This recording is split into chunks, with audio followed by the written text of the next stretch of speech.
Supreme court ने इस मामले में केंद्र सरकार को और सारे पक्षकारों को नोटिस जारी किया है।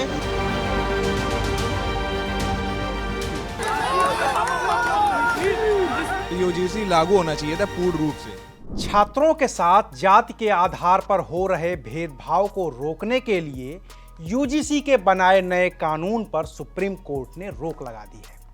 चीफ जस्टिस सूर्यकांत की अगुवाई वाली 2 जजों की बेंच ने इस नए नियम पर अगले आदेश तक रोक लगाते हुए कहा है कि यूजीसी को साल 2012 के बनाए कानून पर ही चलना होगा। लेकिन असल सवाल ये है कि अब आगे क्या होगा? क्या जो छात्र, छात्रों के संगठन और सामान्य श्रेणी से आने वाले नेता बड़े पैमाने पर इस कानून का विरोध कर रहे थे, उनका प्रदर्शन थम जाएगा? या फिर जो छात्र संगठन और एससी, एसटी, ओबीसी समुदाय से आने वाले नेता इस कानून का समर्थन कर रहे थे, वो इस कानून पर रोक लगने की वजह से नाराज होकर विरोध प्रदर्शन करने लगेंगे? और इससे भी बड़ा सवाल कि अब सरकार क्या करेगी, जिसको एक तरफ कुआं और दूसरी तरफ खाई नजर आने लगी है। आखिर यूजीसी के नए नियमों पर लगी सुप्रीम रोक से देश की राजनीति में अब कौन सा बड़ा बदलाव आएगा? आज क्लियर कट बात होगी इसी मुद्दे पर। नमस्कार, मैं हूं अविनाश और आप देख रहे हैं एबीपी लाइव।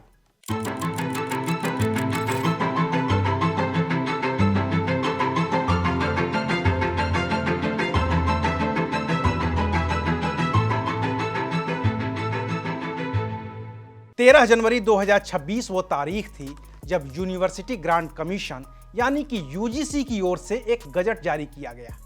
गजट का नाम था promotion of equality in higher education institutions regulations 2026। इसका मकसद था देश के हर शिक्षण संस्थान में भेदभाव के खिलाफ एक मजबूत और एक जैसा कानून लागू करना। लेकिन इस कानून के कुछ प्रावधानों और कानून की भाषा से न सिर्फ छात्रों बल्कि सामान्य श्रेणी के आने वाले नेताओं को भी गंभीर आपत्ति थी और उनका मानना था कि इस नए कानून की वजह से सामान्य श्रेणी के छात्रों को हमेशा के लिए दोषी मान लिया जाएगा। इसको लेकर पूरे देश में विरोध प्रदर्शन हुए। सबसे बड़ा विरोध उत्तर प्रदेश में देखने को मिला, जहां बीएचयू से लेकर इलाहाबाद यूनिवर्सिटी और लखनऊ यूनिवर्सिटी में बड़े पैमाने पर प्रदर्शन हुए। इन प्रदर्शनों पर सत्ता पक्ष और खास तौर से केंद्रीय शिक्षा मंत्री धर्मेंद्र प्रधान की ओर से कहा गया कि किसी के साथ कोई भेदभाव नहीं होगा। इसमें मैं एक बात बहुत विनम्रता से आश्वस्त करना चाहता हूं, किसी को उत्पीड़न होने नहीं दिया जाए, कोई भेदभाव नहीं होगा, कोई डिस्क्रिमिनेशन के नाम पे किसी को भी मिसयूज करने का अधिकार नहीं रहेगा। इसमें यूजीसी हो, भारत सरकार हो या राज्य सरकार हो, इसकी दायित्व रहेगी। मैं आश्वस्त करता हूँ, उसको जो व्यवस्था हुई है, भारत की कुछ भी व्यवस्था हो, संविधान की परिधि के अंदर होगा। और ये जो विषय आई है, ये तो सुप्रीम कोर्ट की निगरानी में व्यवस्था है। इसमें आश्वस्त मैं फील करना चाहता हूँ, कोई भी किसी के ऊपर भी अत्याचार या किसी को भी भेदभाव नहीं किया जाए। तो विपक्ष की ओर से अखिलेश यादव का बेहद नपातुला जवाब मिला। बहस हो रही है माननीय सुप्रीम कोर्ट में, तो बहुत सारे पक्ष उसमें सामने आ जाएंगे और हमें उम्मीद है कि जो यूजीसी के मामले में बातें निकल करके आ रही हैं, अब जब चर्चा सुप्रीम कोर्ट में होगी तो हम लोग क्या और तर्क दे सकते हैं। हम सब का मानना यही है कि दोषी बचे ना, दोषी बचे ना और निर्दोष के साथ अन्याय होना। इससे पहले भी रेगुलेशन आए थे 2012 में, और 2012 के रेगुलेशंस में कमी क्या रही या उसमें क्या क्या फैसले हुए थे या किस तरह का यूनिवर्सिटी या वहाँ के लोगों ने व्यवहार किया था, टेकअप किया था उनके चीजों को। फिर आज 26 में आ गए नए रेगुलेशन, तो हमने 2012 के रेगुलेशन से क्या सीखा? और जब हमारा संविधान कहता है कि हम कहीं भेदभाव नहीं कर सकते, तो संविधान और जो हमारे तमाम कानून हैं उसके बाद भी भेदभाव होता, अन्याय होता है समय समय पर। वहीं मायावती ने इस नए कानून का खुला समर्थन किया, तो दक्षिण भारत के चुनावी राज्य तमिलनाडु के मुख्यमंत्री एमके स्टालिन ने भी इस नए कानून का खुले दिल से स्वागत किया था। लेकिन इस राजनीतिक बयानबाजी के बीच प्रदर्शन चलते रहे और कई जगहों पर पूरा गुस्सा बीजेपी और केंद्र सरकार के खिलाफ भी फूटा, जिसमें कई बीजेपी नेताओं ने अपने पद से इस्तीफा भी दे दिया था।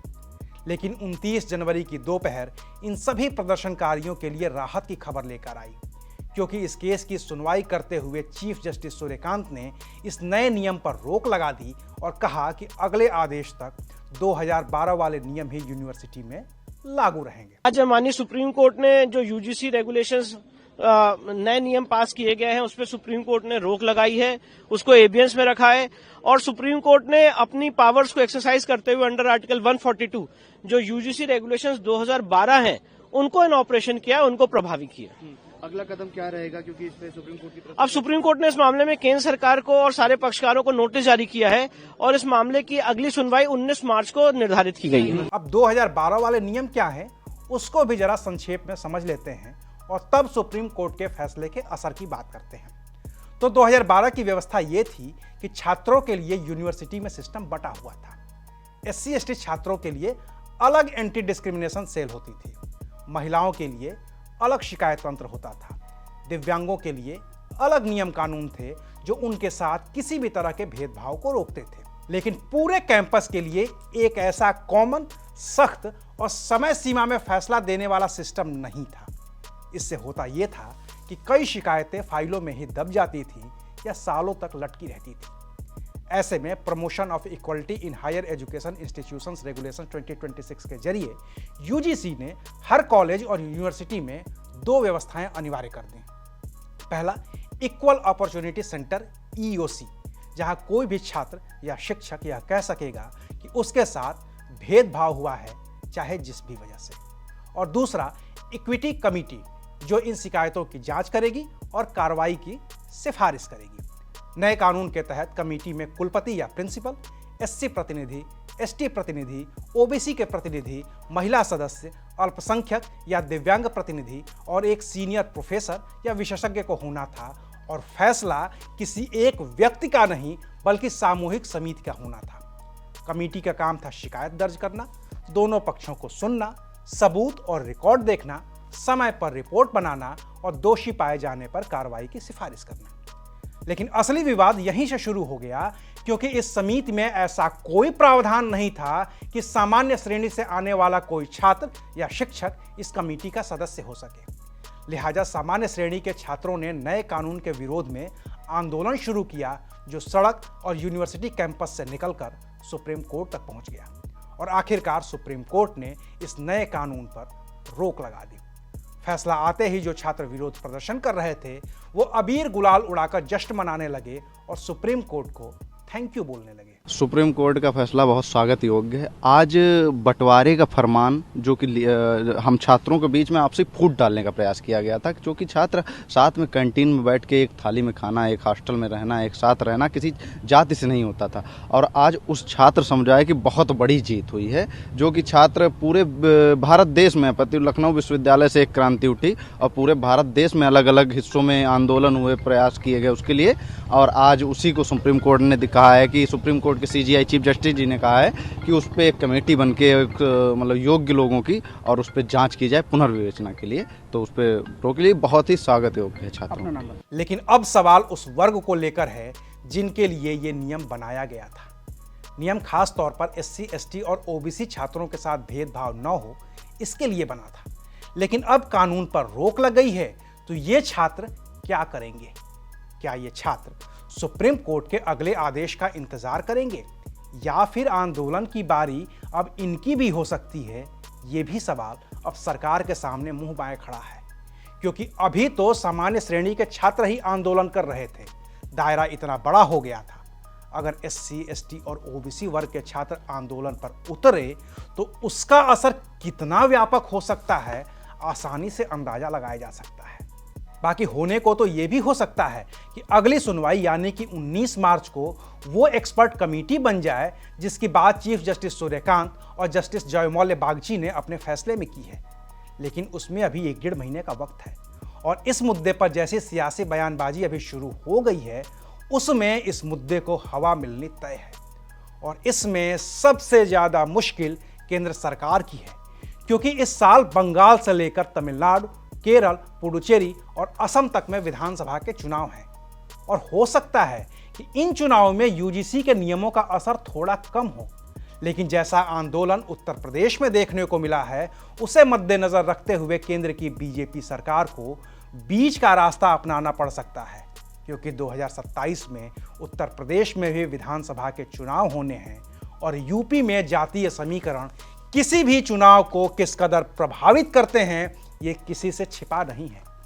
यूजीसी के नए नियमों के विरोध में इस्तीफा देने वाले बीजेपी नेता भी सबसे ज्यादा उत्तर प्रदेश से ही हैं और अगर ये नया कानून सुप्रीम कोर्ट के आदेश के बाद कहीं ठंडे बस्ते में चला गया तो फिर बीजेपी के एससी, एसटी और ओबीसी नेता भी अपना इस्तीफा लेकर बैठे हुए नजर आ सकते हैं।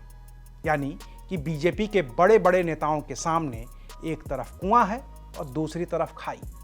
अगर यूजीसी के नए नियमों का समर्थन किया तो सामान्य जाति के लोग नाराज, अगर विरोध किया तो एससी, एसटी, ओबीसी नाराज और अगर सुप्रीम कोर्ट के आदेश का हवाला देकर पल्ला झाड़ने की कोशिश भी सरकार की तरफ से हुई तो मैसेज तो जाएगा ही कि सरकार इस कानून में कोई दिलचस्पी नहीं ले रही है, क्योंकि सरकार चाहे तो संसद के जरिए कानून बनाकर भी मसले को हल कर सकती है और ये बात हर पढ़ने वाले छात्र और राजनीति में सक्रिय हर छोटे बड़े नेता को बखूबी मालूम है। शुक्रिया, आप देख रहे थे एबीपी लाइव।